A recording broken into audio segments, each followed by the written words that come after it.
Hello friends, स्वागत है आप सबका आपका अपना यूट्यूब चैनल अब पढ़ेगा इंडिया में। आज हम लोग इस वीडियो में देखेंगे जो हम लोगों ने बिहार दरोगा की अपकमिंग वैकेंसी के लिए जो कि गवर्नमेंट के द्वारा अनाउंस की गई है कि 2000 प्लस वैकेंसी जो है वो जल्द ही देखने के लिए मिलेगा।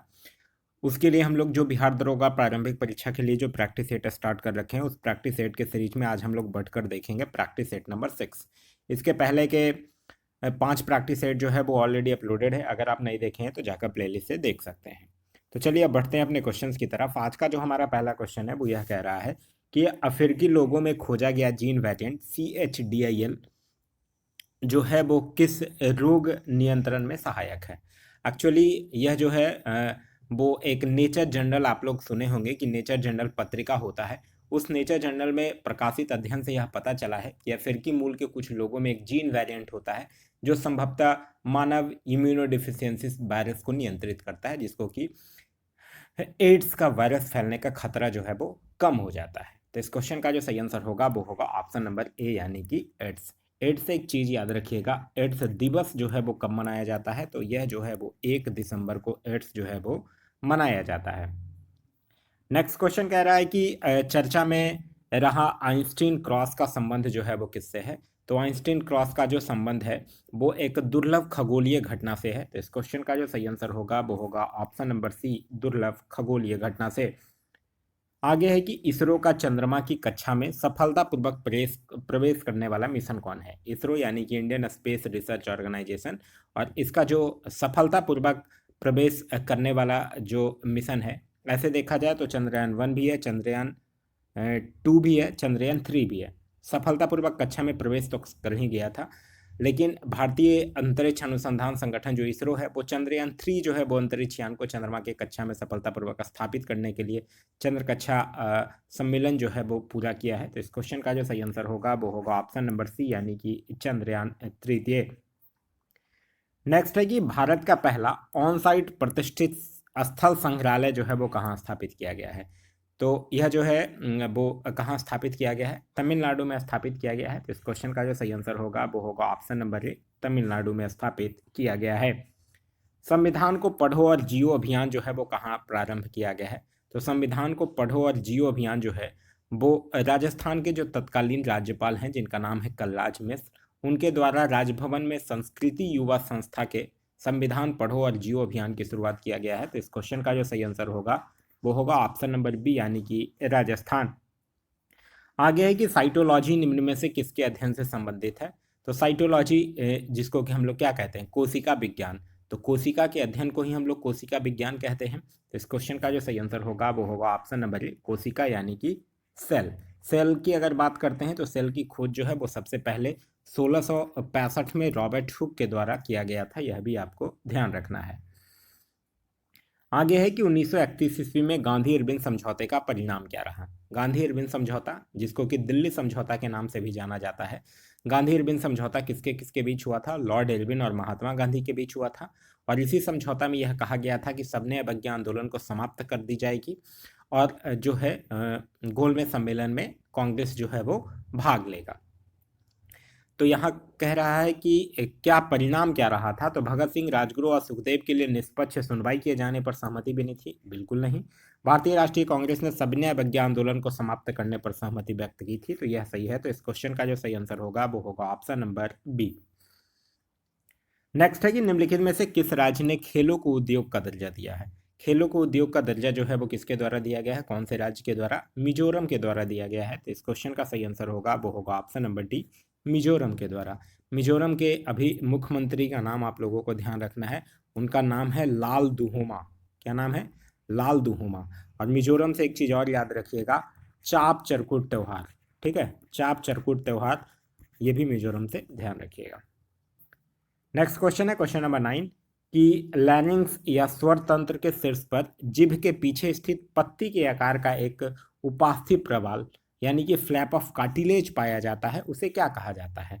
तो उसको क्या कहा जाता है, उसको कंठ छद कहा जाता है, यानी इपिग्लॉटिक्स कहा जाता है। तो इस क्वेश्चन का जो सही आंसर होगा वो होगा ऑप्शन नंबर बी, इपिग्लॉटिक्स, जो कि खाते समय खाए जा रहे पदार्थों को श्वास नलिका तथा फेफड़ों की ओर जाने से रोकता है, और जब हम सांस लेते हैं तो यह जो है वो खुल जाता है, जिससे कि स्वर तंत्र में हवा जो है वो जाने लगती है।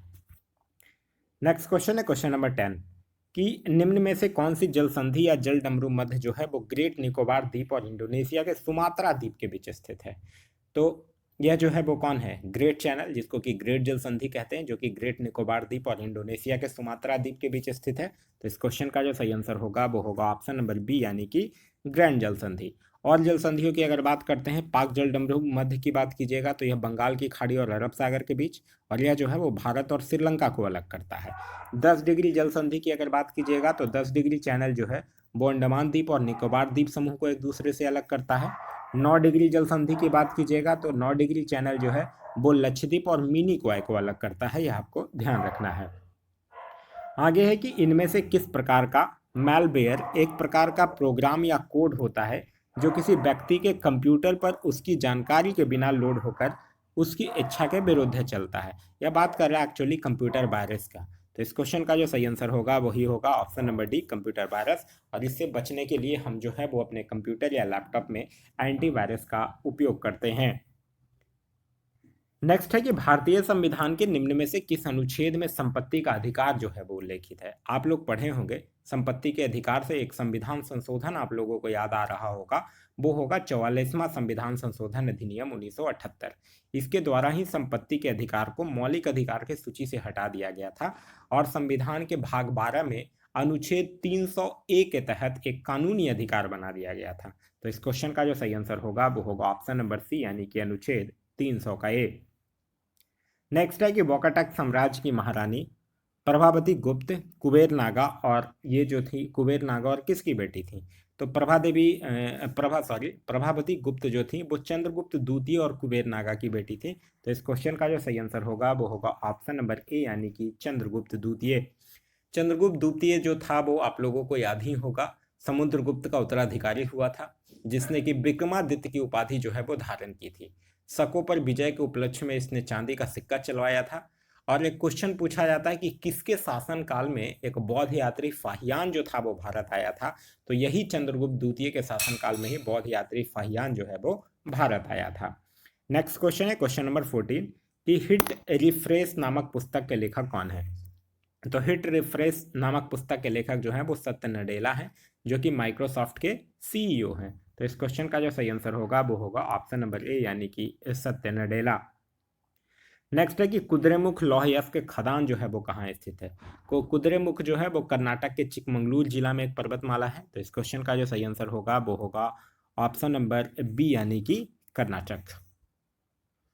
नेक्स्ट क्वेश्चन है क्वेश्चन नंबर 16 की संगीतकार बिस्मिल्लाह खान का संबंध जो है वो निम्नलिखित में से किस बाध्य अंतर से है। तो संगीतकार बिस्मिल्लाह खान का संबंध जो है वो किससे है, शहनाई से है। आप लोग पढ़े होंगे कि यह जो है वो हिंदुस्तान के एक प्रख्यात शहनाई वादक हैं, जिनका जन्म जो है वो डुमराव बिहार में हुआ है और इनको 2001 में भारत रत्न से भी सम्मानित किया जा चुका है। तो इस क्वेश्चन का जो सही आंसर होगा वो होगा ऑप्शन नंबर ए, यानी कि शहनाई। नेक्स्ट है कि पत्तियों की सतह पर मौजूद सूक्ष्म छिद्रों को निम्न के रूप में जाना जाता है। तो पत्तियों की सतह पर मौजूद जो सूक्ष्म छिद्र होते हैं उसको स्टोमाटा कहा जाता है। और ये स्टोमाटा का जो कार्य होता है वो यह होता है कि वह कार्बन डाइऑक्साइड लेता है और ऑक्सीजन देता है। ठीक है, कहने का मतलब है वो इन्वायरमेंट से कार्बन डाइऑक्साइड लेगा और ऑक्सीजन देगा। गैसों का जो आदान प्रदान का काम है वो यही स्टोमाटा करता है। तो इस क्वेश्चन का जो सही आंसर होगा वो होगा ऑप्शन नंबर बी। नेक्स्ट है कि निर्धन परिवारों से संबंधित ग्रामीण युवाओं के कौशल और उत्पादक क्षमता का विकास करने के माध्यम से समावेशी विकास को प्राप्त करने के उद्देश्य से निम्नलिखित में से कौन सी सरकारी योजना जो है वो शुरू की गई है। तो वह योजना कौन सी है, वो है दीनदयाल उपाध्याय ग्रामीण कौशल योजना, जो कि प्रधानमंत्री मोदी जी के द्वारा 2014 में शुरू किया गया था। तो इस क्वेश्चन का जो सही आंसर होगा वो होगा option number B, Deendayal Upadhyaya Grameen Kaushal योजना। नेक्स्ट है कि राज्यसभा के कामकाज के बारे में निम्नलिखित में से कौन सा कथन सही है, यह आपको बताना है। राज्यसभा जो है वो हर दूसरे साल भंग होती है, गलत है। आप लोग पढ़े होंगे कि राज्यसभा जो है वो क्या है, एक अस्थायी सदन है और यह कभी भी भंग नहीं होती है। राज्यसभा भारत के राष्ट्रपति को सहमति से भंग होती है, नहीं, बिल्कुल यह भंग ही नहीं होती है। राज्यसभा कभी भंग नहीं होती है, यह सही है। तो इस क्वेश्चन का सही आंसर होगा वो होगा ऑप्शन नंबर सी। राज्यसभा से याद रखिएगा, राज्यसभा जो है वो एक उच्च सदन है, इसकी राज्यसभा की जो संरचना है वो अनुच्छेद 80 में वर्णित है। सदस्यता के लिए न्यूनतम उम्र चाहिए वो चाहिए 30 वर्ष। और राज्यसभा में के जो सदस्य होते हैं वो 6 साल के लिए चुने जाते हैं, जिसमें कि 1/3 सदस्य जो है वो हर 2 साल में सेवानिवृत्त हो जाते हैं। इसकी सदस्यों की जो संख्या है वो 245 है।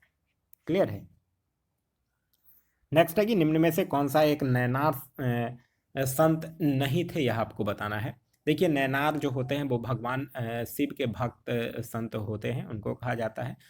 तो इस में पूछ रहा है कि कौन नहीं थे, यह पूछ रहा है। तो आंडाल जो थे वो नहीं थे। तो इस क्वेश्चन का जो सही आंसर होगा वो होगा ऑप्शन नंबर डी। नैनार किसको कहा जाता है, ध्यान रखिएगा, भगवान शिव के जो भक्त संत होते थे उनको नैनार कहा जाता था। अच्छा, एक क्वेश्चन पूछा जाता है कि आलवार किसको कहा जाता है। तो जो भगवान विष्णु के भक्त संत होते थे उनको आलवार कहा जाता है। नेक्स्ट है कि कंप्यूटर प्रोग्रामिंग भाषा में निम्न में से कौन सी चौथी पीढ़ी यानी फोर्थ जनरेशन की लैंग्वेज का उदाहरण है। तो फोर्थ जनरेशन का लैंग्वेज क्या है, एसक्यूएल है, यानी स्ट्रक्चर्ड क्यूडी लैंग्वेज। तो इस क्वेश्चन का जो सही आंसर होगा वो होगा ऑप्शन नंबर सी। नेक्स्ट है कि हिमालय की सबसे बाहरी परत या बाहरी श्रेणी जो है वो कौन सी है। देखिए, हिमालय जो है वो जनरली 3 समानांतर श्रेणियों से मिलकर बनता है। पहला हिमाद्री जो कि उच्च हिमालय कहलाता है, दूसरा हिमाचल जो कि लघु हिमालय होता है, और तीसरा जो होता है वो शिवालिक पहाड़ियां होती हैं, जिसमें कि तलहट्टी को भी शामिल किया जाता है। अब यहाँ आपसे पूछ रहा है कि हिमालय की जो सबसे बाहरी पर्वत परत है, जो श्रेणी है, उसको क्या कहा जाता है। तो शिवालिक कहा जाता है, जिसको कि हम लोग शिवालिक या फिर निम्न या फिर बाह्य हिमालय के नाम से भी जानते हैं। तो इस क्वेश्चन का जो सही आंसर होगा वो होगा ऑप्शन नंबर बी, शिवालिक पर्वत श्रेणी। यह जो है वो हिमालय का सबसे नवीनतम भाग है, और इसके निचले भाग को तराई कहते हैं। क्वेश्चन पूछा जाता है कि किसके निचले भाग को तराई कहा जाता है। तो शिवालिक का जो निचले वाला जो भाग होता है उसको तराई कहा जाता है। नेक्स्ट है कि किस देश ने अनजाने में जनवरी 2020 में एक यूक्रेन का एक जहाज था, बोइंग 737-800 यात्री विमान को मार गिराया है। तो यह जो है वो ईरान की तरफ से एक बयान आया था, उसमें यह कहा गया था कि यह मेरी मानवीय भूल है और हम यूक्रेन के एक जहाज को गलती से मार गिराए हैं। तो इस क्वेश्चन का जो सही आंसर होगा वो होगा ऑप्शन नंबर बी, यानी कि ईरान। नेक्स्ट है कि संविधान की मसौदा समिति के समक्ष प्रस्तावना जो है वो किसके द्वारा प्रस्तुत की गई थी। आप लोग भली भांति परिचित होंगे पंडित जवाहरलाल नेहरू, जिनके द्वारा की डेट भी याद रखिएगा, 13 दिसंबर 1946 को जो है वो प्रस्तावना जो है वो प्रस्तुत किया गया था। यह उद्देश्य प्रस्ताव ही जो है वो भारतीय संविधान की प्रेरणा और आधार स्तंभ बना, जिसे कि प्रस्तावना के रूप में अंतिम रूप से सूत्रबद्ध जो है वो किया गया था। तो इस क्वेश्चन का जो सही आंसर होगा वो होगा option number A, Pandit Jawaharlal Nehru. Pandit Jawaharlal Nehru से याद रखिएगा, ये संघीय संविधान समिति और संघ शक्ति समिति के अध्यक्ष थे। वही बात अगर आप प्रस्तावना की कीजिएगा तो प्रस्तावना से याद रखिएगा, इसे संविधान की कुंजी कहा जाता है। एक याद रखिएगा, 42वां संविधान संशोधन 1976, जिसके द्वारा इसमें समाजवादी, पंथ निरपेक्ष और राष्ट्र की अखंडता शब्द जो है वो जोड़ा गया। प्रस्तावना में जो है वो 3 प्रकार का न्याय, 5 प्रकार की स्वतंत्रता और 2 प्रकार की सामान्यता का उल्लेख किया गया है। नेक्स्ट है कि निम्नलिखित में से जैन धर्म का कौन सा त्रिरत्न नहीं है। आप लोग पढ़े होंगे कि जैन धर्म का जो 3 रत्न है वो क्या है, सम्यक दर्शन, सम्यक ज्ञान और सम्यक आचरण। तो कौन नहीं है, सही विश्वास जो है वो 3 रत्न नहीं है। तो इस क्वेश्चन का जो सही आंसर होगा वो होगा ऑप्शन नंबर ए। जैन धर्म की अगर आप लोग बात कीजिएगा तो जैन धर्म के संस्थापक और प्रथम तीर्थंकर थे ऋषभदेव। जैन धर्म जो था वो अपने आध्यात्मिक विचारों को सांख्य दर्शन से ग्रहण किया था। यह क्वेश्चन पूछा हुआ है, ये ध्यान रखिएगा। जैन तीर्थंकों की जीवनी जो है वो भद्रबाहु के द्वारा रचित जो कल्प सूत्र है उसमें दिया गया है। और जैन धर्म में ईश्वर की मान्यता नहीं है, लेकिन आत्मा की मान्यता है। नेक्स्ट है कि हिमालय के स्थान पर कौन सा सागर विद्यमान था। हिमालय के स्थान पर टेथिस सागर विद्यमान था।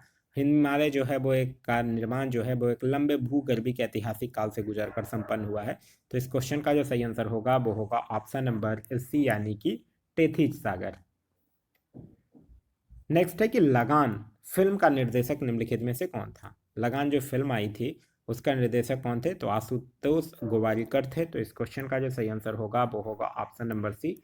और इसमें मुख्य रूप से फिल्म के जो अभिनेता थे वो आमिर खान थे। नेक्स्ट है कि मनुष्य में पुनः स्थापित होने वाले दांतों की संख्या जो है वो कितनी होती है। एक्चुअली देखिए, एक बच्चे में दूध का जो दांत होता है 20 दांत, वही वयस्क में 20 अस्थायी दांतों के द्वारा प्रस्थापित होता है। लेकिन ऐसे देखा जाए तो मानव में 32 दांत होते हैं। तो जो 12 दांत बचा वो कभी भी प्रस्थापित नहीं किया जा सकता है, क्योंकि वह जो है वो आदमी के जीवन में केवल एक ही बार उगता है। तो यहाँ पूछ रहा है कि पुनः स्थापित होने वाले कितने हैं, तो 20 जो है वो पुनः स्थापित होने वाले हैं। तो इस क्वेश्चन का सही आंसर होगा वो होगा ऑप्शन नंबर बी। नेक्स्ट है कि निम्नलिखित में से योग के पथ प्रदर्शक कौन है। देखिए, ये क्वेश्चन बहुत ज़्यादा इंपॉर्टेंट है बिहार दरोगा पॉइंट ऑफ व्यू से, क्योंकि दर्शन और उसके प्रवर्तक जो है वो हर बार पूछे जाते हैं। जैसे योग के पतंजलि हो गए, सांख्य दर्शन के कपिल हो गए, न्याय दर्शन के गौतम हो गए, पूर्व मीमांसा के जैमिनी हो गए, उत्तर मीमांसा के बद्रायन हो गए। तो यह सब जो है वो आपको ध्यान रखना है। तो इस क्वेश्चन का जो यहाँ आपसे योग के पूछा है, तब यहाँ आपका आंसर जो है वो पतंजलि हो जाएगा। फिर है कि हजामत का शीशा कौन सा है। हजामत का शीशा कहने का मतलब है कि बार्बर के द्वारा कौन सा शीशा जो हमारा दाढ़ी बनाने में जो बर्तन उपयोग किया जाता है सेविंग में, वो कौन सा शीशा है। तो वो अवतल दर्पण होता है। तो इस क्वेश्चन का जो सही आंसर होगा वो होगा ऑप्शन नंबर बी, यानी कॉनकेव, यानी कि अवतल दर्पण। अवतल दर्पण एक गोलाकार दर्पण है जिसके उभरे हुए तल पे पॉलिश की हुई होती है, और अंदर का तल जो होता है वो परावर्तक होता है, और इसके द्वारा प्रतिबिंब जो होता है वो दर्पण के सामने बड़ा बनता है। इसीलिए इसका उपयोग जो है वो बार्बर के द्वारा किया जाता है। साथ ही साथ गाड़ी के हेडलाइट में किया जाता है, सर्च लाइट में किया जाता है, सोलर कुकर में किया जाता है, और आँख, कान, नाक और दांत, ये सब को डॉक्टर के द्वारा भी जो जो मिरर यूज किया जाता है वो यही अवतल दर्पण ही यूज किया जाता है। नेक्स्ट है कि टूटी हड्डियों को जोड़ने के लिए निम्नलिखित में से किसका प्रयोग किया जाता है। तो यह किसका प्रयोग किया जाता है, प्लास्टर ऑफ पेरिस का। और जब प्लास्टर ऑफ पेरिस जो होता है वो वाटर में मिलता है तो वो फिर जिप्सम में बदल जाता है। तो इस क्वेश्चन का जो सही आंसर होगा वो होगा ऑप्शन नंबर डी, यानी कि प्लास्टर ऑफ पेरिस। नेक्स्ट है कि प्रतिवर्ष शिक्षक दिवस कब मनाया जाता है। तो भारत के जो प्रथम उपराष्ट्रपति थे जिनका नाम था डॉक्टर सर्वपल्ली राधाकृष्णन, उन्हीं के जयंती के उपलक्ष्य में 5 सितंबर को शिक्षक दिवस के रूप में मनाया जाता है। तो इस क्वेश्चन का जो सही आंसर होगा वो होगा ऑप्शन नंबर ए, यानी कि 5 सितंबर। सितंबर में अन्य भी कुछ इंपॉर्टेंट डेज है जो आपको ध्यान रखना है, जैसे कि 8 सितंबर को अंतर्राष्ट्रीय साक्षरता दिवस मनाया जाता है, 14 सितंबर को हिंदी दिवस, 16 सितंबर को ओजोन दिवस, 27 सितंबर को विश्व पर्यटन दिवस। तो यह सब सितंबर के कुछ इंपॉर्टेंट डेज है जो आपको ध्यान रखना है। आगे है कि सौर सेल को बनाने में किस तत्व का प्रयोग किया जाता है। तो सौर सेल को बनाने में किसका प्रयोग किया जाता है, सिलिकॉन का प्रयोग किया जाता है। तो इस क्वेश्चन का सही आंसर होगा वो होगा ऑप्शन नंबर डी, सिलिकॉन। सौर सेल से क्वेश्चन पूछा जाता है या किस ऊर्जा को किस में कन्वर्ट करता है। तो सौर ऊर्जा जो है वो सौर ऊर्जा को विद्युत ऊर्जा के रूप में परिवर्तित करता है। भारत का राष्ट्रीय वृक्ष जो है वो कौन सा है। तो भारत का राष्ट्रीय वृक्ष जो है वो बरगद है, जिसका कि बायोलॉजिकल नेम क्या है, फाइकस बैंगलोसिस। ठीक है।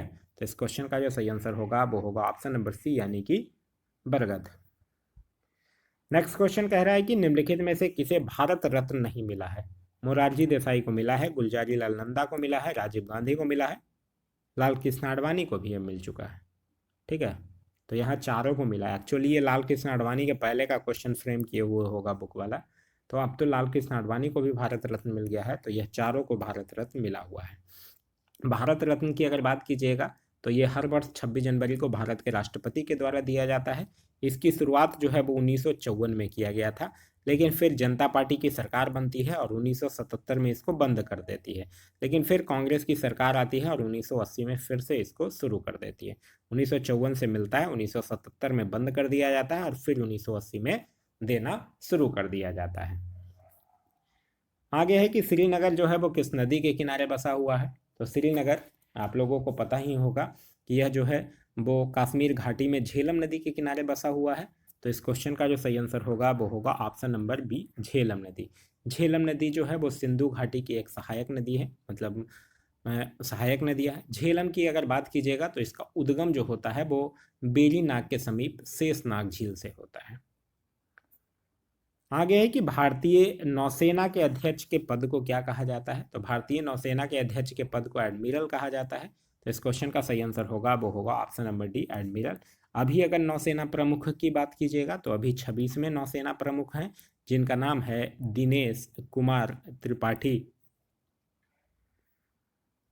आगे है कि बोगनविलिया में चमकीले रंगीन हिस्से हैं। तो बोगनविलिया का सुंदर चमकीला हिस्सा जो होता है वो सहपत्र कहलाता है। एक्चुअली यह एक फूल है, अमेरिकी मूल का एक फूल है जो कि मुख्य रूप से भारत में भी पाया जाता है। ठीक है, एक सजावटी पौधा है, आप इसको कह सकते हैं। तो इस क्वेश्चन का जो सही आंसर होगा वो होगा ऑप्शन नंबर ए। आगे है कि माउंट एवरेस्ट पर चढ़ने वाली प्रथम भारतीय महिला थी, तो वो थी बछेंद्री पाल, जो कि 1984 में माउंट एवरेस्ट पर पहुंची थी। तो इस क्वेश्चन का जो सही आंसर होगा वो होगा option number D, Bachendri Pal. आगे है कि कौन सी प्रचालन प्रणाली सर्वाधिक व्यापक रूप से प्रयुक्त की जाने वाली प्रयोक्ता हितैषी प्रणाली है। तो वह कौन सी है? विंडोज ही है। विंडोज एक पर्सनल ऑपरेटिंग सिस्टम है जिसको कि माइक्रोसॉफ्ट कंपनी के द्वारा बनाया गया था और ये सबसे ज़्यादा व्यावसायिक प्रयोग में काम आता है। तो इस क्वेश्चन का जो सही आंसर होगा वो होगा ऑप्शन नंबर डी, यानी कि विंडोज। नेक्स्ट है कि निम्नलिखित में से कौन सा देश जो है वो भूमिबंध यानी कि लैंडलॉक्ड देश है। तो भारत, स्विट्जरलैंड, मलेशिया, पाकिस्तान। तो यहाँ स्विट्जरलैंड जो है, जो कि पश्चिमी मध्यवर्ती यूरोप में स्थित एक लैंडलॉक्ड देश है। तो इस क्वेश्चन का जो सही आंसर होगा वो होगा ऑप्शन नंबर सी, यानी कि स्विट्जरलैंड। नेक्स्ट है कि एकमात्र ग्रह जिसकी घूर्णन की अवधि सूर्य के चारों ओर परिक्रमण की अवधि से अधिक है, वो ग्रह कौन है? वो ग्रह है शुक्र, यानी कि वेनस। तो इस क्वेश्चन का जो सही आंसर होगा वो होगा ऑप्शन नंबर सी, यानी कि शुक्र। शुक्र जो है वो पृथ्वी का निकटतम सबसे चमकीला और सबसे गर्म ग्रह है। इसको सांझ का तारा और भोर का तारा भी कहा जाता है। साथ ही साथ इसको पृथ्वी की भगनी ग्रह भी जो है वो कहा जाता है। नेक्स्ट है कि निम्नलिखित में से कौन सा मानव शरीर का एक अवशेषी है। तो मानव शरीर का एक अवशेषी कौन है? दुमची जो है वो मानव शरीर का एक अवशेषी है, जिसको कि कॉकिकस के नाम से भी जाना जाता है। ये एक्चुअली एक अवशेषी पूंछ है जो कि पूर्वजों के समान हमारे पूंछदार बंदरों का एक अवशेषी अंग है। तो इस क्वेश्चन का जो सही आंसर होगा वो होगा ऑप्शन नंबर ए। नेक्स्ट कह रहा है कि निम्नलिखित में से यूरिक अम्ल किसका एक मुख्य नाइट्रोजिनस अपशिष्ट है। तो यूरिक अम्ल किसका एक मुख्य नाइट्रोजिनस अपशिष्ट है? तो वो है पक्षी का। तो इस क्वेश्चन का सही आंसर होगा वो होगा ऑप्शन नंबर डी। नेक्स्ट है कि ऊष्मागतिकी का प्रथम सिद्धांत निम्नलिखित में से किसके संरक्षण से संबंधित है। तो ऊष्मागति का जो प्रथम सिद्धांत है वो law of conservation of energy से संबंधित है, यानी ऊर्जा से संबंधित है। तो इस क्वेश्चन का जो सही आंसर होगा वो होगा ऑप्शन नंबर ए, यानी कि ऊर्जा से। नेक्स्ट है कि कोई भी डाटा या निर्देश जो कि कंप्यूटर की मेमोरी में डाला जाता है उसको क्या कहा जाता है? तो उसको इनपुट कहा जाता है। तो इस क्वेश्चन का जो सही आंसर होगा वो होगा ऑप्शन नंबर बी, यानी कि उसको क्या कहा जाता है? इनपुट कहा जाता है। आगे है कि निम्नलिखित में से कौन सी एक कंप्यूटर भाषा नहीं है, यह आपको बताना है। सी प्लस प्लस कंप्यूटर भाषा है, जावा कंप्यूटर भाषा है, लाइनेक्स नहीं है। लाइनेक्स जो है वो एक कंप्यूटर ऑपरेटिंग सिस्टम है। ठीक, ऑपरेटिंग सिस्टम है, भाषा नहीं है। तो इस क्वेश्चन का जो सही आंसर होगा वो होगा ऑप्शन नंबर बी, केवल 3 जो है वो भाषा नहीं है। आगे है क्योटो प्रोटोकॉल का मुख्य उद्देश्य क्या था। क्योटो प्रोटोकॉल आप लोग पता ही होगा, यह एक अंतर्राष्ट्रीय संधि थी जिसमें कि मुख्य रूप से जो हमारे एटमॉस्फेयर में जो ग्रीन हाउस गैसेस हैं उनकी कॉन्सेंट्रेशन यानी उनकी सांद्रता को कम करके ग्लोबल वार्मिंग के विरुद्ध संघर्ष करना था। यह जो है वो 1997 में क्योटो जापान में स्वीकार किया गया था और फिर इसको 2005 में लागू कर दिया गया था। तो इस क्वेश्चन का जो सही आंसर होगा वो होगा option number C. Kyoto protocol का मुख्य उद्देश्य जो था वो था ग्लोबल वार्मिंग के को कम करना। अगर किसी जलाशय में बीओडी का मान अधिक है तो वह प्रायः होता है। बीओडी का मतलब होता है बायोकेमिकल ऑक्सीजन डिमांड। अगर किसी जलाशय में बीओडी का मान अधिक है तो उसमें क्या होगा? वो जो है वो बहुत प्रदूषित होगा। तो इस क्वेश्चन का जो सही आंसर होगा वो होगा ऑप्शन नंबर बी, यानी कि बहुत प्रदूषित होगा। नेक्स्ट क्वेश्चन कह रहा है कि निम्नलिखित में से कौन गांधी इन चंपारण पुस्तक के लेखक हैं। तो गांधी इन चंपारण जो पुस्तक है वो डीजी तेंदुलकर के द्वारा लिखा गया पुस्तक है। तो इस क्वेश्चन का जो सही आंसर होगा वो होगा option number B, Dinanath Gopal Tendulkar. Next है कि निम्नलिखित में से किस राज्य में पूर्वजों की पूजा से संबंधित त्योहार मी दम मीफी मनाया जाता है। तो मी दम मीफी जो है वो असम में मनाया जाता है। ये हर साल 31 जनवरी को मनाया जाता है। तो इस क्वेश्चन का जो सही आंसर होगा वो होगा ऑप्शन नंबर डी, यानी कि असम। नेक्स्ट है कि मराठा साम्राज्य और ब्रिटिश ईस्ट इंडिया कंपनी के प्रतिनिधियों ने किस वर्ष में सलवाई की संधि पर हस्ताक्षर किए थे। सलवाई की संधि आप लोगों को याद होगा प्रथम आंग्ल मराठा युद्ध, और प्रथम आंग्ल मराठा युद्ध को ही समाप्त करने के लिए 1782 ईस्वी में सलवाई की संधि जो हुई थी। तो इस क्वेश्चन का जो सही आंसर होगा वो होगा ऑप्शन नंबर ए, यानी कि 1782 में। नेक्स्ट है, निम्नलिखित में से क्या एंजियोस्पर्म की एक विशिष्ट विशेषता है? एंजियोस्पर्म में वैसे पौधे को रखा जाता है जिनके बीजों में आवरण पाया जाता है। ठीक है, तो इस क्वेश्चन का जो सही आंसर होगा, विशिष्ट विशेषता होता है संगुप्त बीज। तो इस क्वेश्चन का जो सही आंसर होगा वो होगा ऑप्शन नंबर डी। नेक्स्ट है कि किस खनिज को मूर्खों का सोना भी कहा जाता है? तो मूर्खों का सोना जो है वो पाइराइट को कहा जाता है। FeS2 को, लौह पाइराइट जो होता है उसी को मूर्खों का सोना कहा जाता है, क्योंकि इसका रंग जो होता है वो पीतल के समान पीला होता है। तो इस क्वेश्चन का जो सही आंसर होगा वो होगा ऑप्शन नंबर बी, यानी कि पाइराइट। नेक्स्ट है कि घ्राण तंत्र हमारे शरीर के किस भाग में उपस्थित होता है? तो ये घ्राण तंत्र जो गंधग्राही होते हैं वो नाक में मौजूद होता है। एक्चुअली यह गंध अणुओं को बांधने में एक सक्षम प्रोटीन की तरह काम करता है। तो इस क्वेश्चन का जो सही आंसर होगा वो होगा ऑप्शन नंबर ए, नाक, जो कि गंधों का पता लगाने के लिए जिम्मेदार होता है। नेक्स्ट है कि रानी नायिका देवी, जिन्हें की को 1178 ईस्वी में हराने के लिए याद किया जाता है। 1178 ईस्वी की अगर बात कीजिएगा तो उस समय किसको हराया था? मोहम्मद गोरी को हराया था। तो इस क्वेश्चन का जो सही आंसर होगा वो होगा option number D, Mohammad Ghori. Next है कि रऊफ जो है वो कहाँ का एक लोक नृत्य है? तो रऊफ जो है वो कश्मीर घाटी में महिलाओं के द्वारा किया जाने वाला एक लोक नृत्य है। तो इस क्वेश्चन का जो सही आंसर होगा वो होगा ऑप्शन नंबर डी, यानी कि जम्मू और कश्मीर।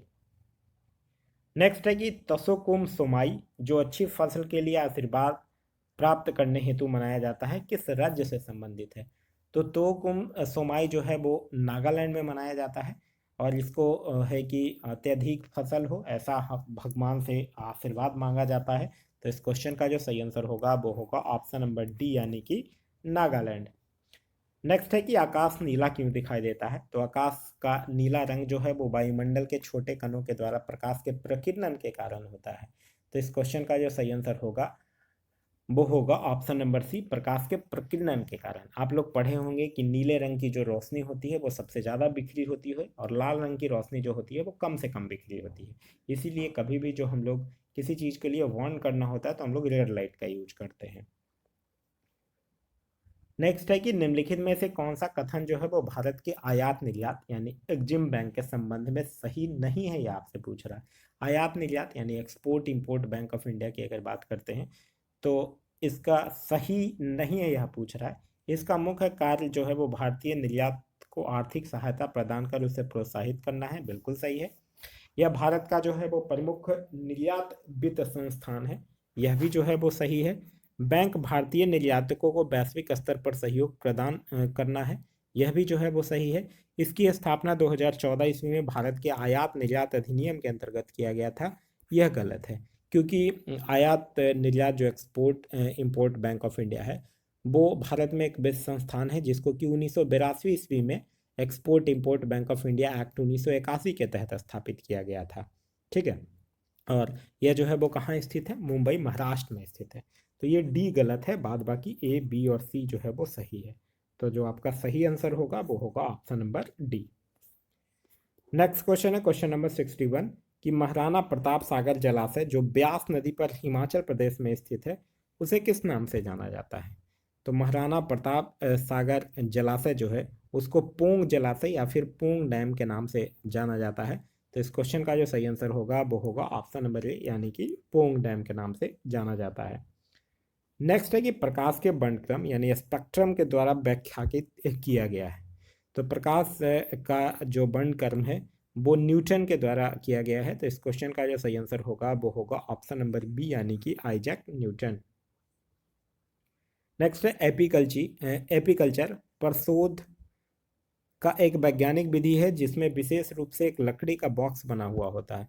तो एपीकल्चर जो है वो मधुमक्खी पालन और मधुमक्खी से शहद निकालकर उसे संरक्षित रखने का एक अध्ययन है।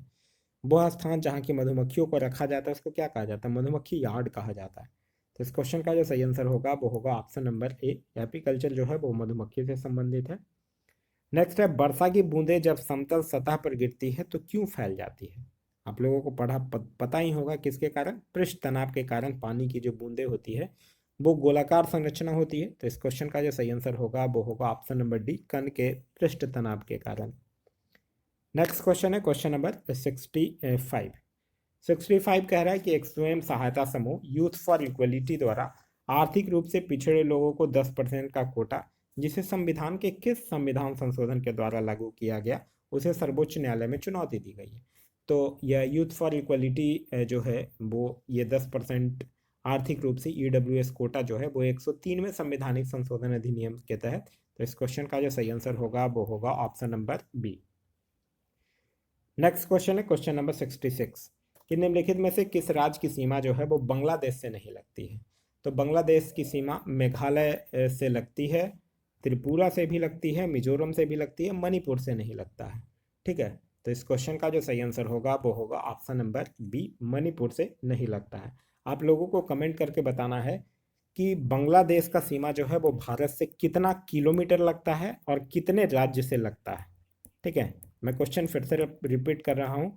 बांग्लादेश का जो सीमा है वो भारत से कितना किलोमीटर की भारत के साथ सीमा साझा करता है और कितने राज्यों के साथ सीमा साझा करता है। ठीक है, यह दोनों क्वेश्चन आप लोगों को कमेंट करके बताना है। आगे है कि चौसा का युद्ध जो हुमायूं और शेर शाह के बीच लड़ा गया था, कब लड़ा गया था, यह आपसे पूछा जा रहा है। चौसा का युद्ध जो है वो कब लड़ा गया था, 1539 ईस्वी में लड़ा गया था। तो इस क्वेश्चन का जो सही आंसर होगा वो होगा ऑप्शन नंबर बी, यानी कि 1539 में लड़ा गया था। नेक्स्ट है कि विश्व के सबसे युवा व्यक्ति कौन है जो सातों महाद्वीपों में सबसे ऊंची ज्वालामुखी शिखर पर चढ़ाई किए हैं। तो वो भारत के एक पर्वतारोही हैं जिनका नाम है सत्यरूप सिद्धांत। तो इस क्वेश्चन का जो सही आंसर होगा वो होगा option number B. Next question है कि विषाणुओं के अध्ययन किया जाता है। तो विषाणु का अध्ययन विषाणु विज्ञान में, जिसको कि वायरोलॉजी कहा जाता है। तो इस क्वेश्चन का जो सही आंसर होगा वो होगा ऑप्शन नंबर बी, यानी कि वायरोलॉजी। आगे है कि मनुष्य के सुनने की सामान्य क्षमता कितनी है। तो मनुष्य के सुनने की सामान्य क्षमता जो होती है वो 20 हर्ट्ज से लेकर 20 किलो हर्ट्ज तक होता है। तो इस क्वेश्चन का जो सही आंसर होगा वो होगा ऑप्शन नंबर सी, 20 हर्ट्ज से लेकर 20 किलो हर्ट्ज तक। नेक्स्ट है कि केंद्र शासित प्रदेश दादर और नगर हवेली महाराष्ट्र और किसके बीच स्थित है। तो केंद्र शासित जो प्रदेश है दादर और नगर हवेली, यह जो है वो महाराष्ट्र और गुजरात के बीच स्थित है। तो इस क्वेश्चन का जो सही आंसर होगा वो होगा ऑप्शन नंबर डी। और दादर और नगर हवेली की राजधानी कहाँ है, तो सिलवासा। आगे है कि प्रतिवर्ष 6 श्रेणियों में नोबेल पुरस्कार प्रदान किया जाता है, निम्नलिखित में से किसके लिए नहीं दिया जाता है, यह आपसे पूछ रहा है। तो प्रत्येक वर्ष जो है वो 6 श्रेणियों में नोबेल पुरस्कार दिए जाते हैं। वो 6 श्रेणी कौन कौन से हैं? पहला तो है साहित्य, दूसरा है भौतिकी, तीसरा है रसायन, चौथा है शांति, पांचवा है अर्थशास्त्र और छठा जो है वो है चिकित्सा विज्ञान। ठीक है, गणित जो है वो इस सूची में शामिल नहीं है। तो इस क्वेश्चन का जो सही आंसर होगा वो होगा ऑप्शन नंबर ए, गणित के क्षेत्र में नोबेल पुरस्कार जो है वो नहीं दिया जाता है। आगे है कि उड़ीसा का एक नृत्य जो 18वीं शताब्दी में जंगलों में रहने वाले जनजातियों द्वारा किया जाता था और 19वीं शताब्दी में यह युद्ध कला पर आधारित नृत्य बन गया। तो यह कौन से नृत्य की बात कर रहा है? उस नृत्य का नाम है छऊ। तो इस क्वेश्चन का जो सही आंसर होगा वो होगा ऑप्शन नंबर सी, यानी कि छऊ। नेक्स्ट है कि द ओरिजिन ऑफ स्पेसिस के लेखक कौन है। तो द ओरिजिन ऑफ स्पेसिस के लेखक हैं चार्ल्स डार्विन, जो कि 1859 में यह पुस्तक प्रकाशित किया गया था। तो इस क्वेश्चन का जो सही आंसर होगा वो होगा ऑप्शन नंबर ए, यानी कि चार्ल्स डार्विन। नेक्स्ट है कि सुगौली की संधि अंग्रेजों और किसके बीच हुआ था। तो सुगौली की संधि जो है वो किसके बीच, अंग्रेजों और गोरखों के बीच हुआ था। तो इस क्वेश्चन का जो सही आंसर होगा वो होगा ऑप्शन नंबर ए, अंग्रेजों और गोरखों के बीच। आगे है कि दचिग्राम अभ्यारण्य जो है वो कहाँ स्थित है। तो दचिग्राम अभ्यारण्य जो है वो श्रीनगर जम्मू कश्मीर में स्थित है। तो इस क्वेश्चन का सही आंसर होगा वो होगा ऑप्शन नंबर ए, यानी कि जम्मू कश्मीर। नेक्स्ट है कि किस अधिनियम के तहत भारत सरकार ने telecom regulatory authority of India यानी ट्राई की स्थापना की है। तो यह जो है वो किस अधिनियम के तहत, जो भारतीय दूरसंचार विनायक प्राधिकरण ट्राई है, उसकी स्थापना भारत सरकार के द्वारा किया गया एक वैधानिक निकाय है, जो भारतीय दूरसंचार नियामक प्राधिकरण अधिनियम 1997 की धारा 3 के तहत कार्यरत है। तो इस क्वेश्चन का जो सही आंसर होगा वो होगा option number B, telecom regulatory authority of India act 1997। Next है कि वर्गीकरण में 5 प्रजातियों की संकल्पना जो है वो किसने किया था। तो जो RH, जिनका नाम है विक्टेकर, उनके द्वारा 5 वर्गीकरण किया गया था, मोनेरा, प्रोटिस्टा, फंजाई, प्लेंटियो और एनिमिलिया। तो इस क्वेश्चन का जो सही आंसर होगा वो होगा option number D. Next question है क्वेश्चन नंबर 80 कि प्रथम शेख साउथ अंतर्राष्ट्रीय पुरस्कार भारतीय वैज्ञानिक को उनके पदार्थों पर अनुसंधान के लिए दिया गया था। तो यह किनको दिया गया था? चिंतामणि नागेश रामचंद्र राव को। तो इस क्वेश्चन का सही आंसर होगा वो होगा ऑप्शन नंबर सी। आगे है कि स्वामी दयानंद सरस्वती का मूल नाम क्या था। तो स्वामी दयानंद सरस्वती का जो मूल नाम था वो मूल शंकर था। तो इस क्वेश्चन का जो सही आंसर होगा वो होगा ऑप्शन नंबर बी, यानी कि मूल शंकर। नेक्स्ट क्वेश्चन कह रहा है कि प्रथम ऑंग्ल सिख युद्ध के समय भारत का गवर्नर जनरल कौन था। तो प्रथम ऑंग्ल सिख युद्ध जो हुआ था वो एक्चुअली 1845-46 के बीच की बात है। अब उस समय कौन थे? तो उस समय जो था वो लॉर्ड हार्डिंग था। ये 1844 से लेकर 1848 तक रहा था। ये 45-46 की बात है। तो इस क्वेश्चन का जो सही आंसर होगा वो होगा option number B. Next question है क्वेश्चन नंबर 83 कि स्वदेशी आंदोलन जो है वो भारत में आरंभ हुआ। तो स्वदेशी आंदोलन जो है वो भारत में कब आरंभ हुआ था? जब बंगाल विभाजन के समय ही हुआ था स्वदेशी आंदोलन की शुरुआत 1905 में। तो इस क्वेश्चन का जो सही आंसर होगा वो होगा ऑप्शन नंबर ए, बंगाल विभाजन के समय। नेक्स्ट है कि भारत में विदेशी निवेश को किस नाम से जाना जाता है। तो भारत में विदेशी निवेश को प्रत्यक्ष विदेशी निवेश यानी फॉरेन डायरेक्ट इन्वेस्टमेंट के नाम से जाना जाता है। तो इस क्वेश्चन का जो सही आंसर होगा वो होगा ऑप्शन नंबर सी, यानी कि FDI। समावेशी विकास किस पंचवर्षीय योजना का उद्देश्य है? समावेशी विकास जो है वो किस पंचवर्षीय योजना में है, ये आपको बताना है। तो समावेशी विकास की बात किस में कहा गया था? 11वीं पंचवर्षीय योजना में यह जो है वो बात कही गई थी कि समावेशी विकास की बात है। तो इस क्वेश्चन का जो सही आंसर होगा वो होगा ऑप्शन नंबर बी, यानी कि 11वीं पंचवर्षीय योजना। 11वीं पंचवर्षीय योजना कब से कब तक था? 2007 से लेकर 2012 तक था। और इसका उद्देश्य जो था वो था तीव्रतम एवं समावेशी विकास। और इसी योजना में शिक्षा के लिए विषय वस्तु थीम अनिवार्य प्रारंभिक शिक्षा जो है वो दिया गया था।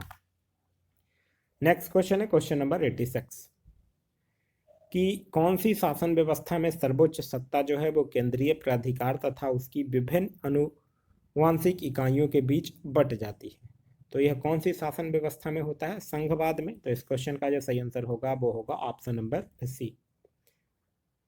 संघवाद एक्चुअली मुख्य रूप से 2 स्तर पर होता है। एक सरकार जो होता है वो संपूर्ण देश के लिए होती है और दूसरी सरकार जो होती है वो फिर किसी राज्य या प्रांत स्तर पर कार्य करती है। नेक्स्ट है कि निम्नलिखित में से राष्ट्रपति के किस क्षमादान शक्ति के अंतर्गत दंड की प्रकृति को नम्र कर दिया जाता है? तो आप लोग पढ़े होंगे अनुच्छेद 72।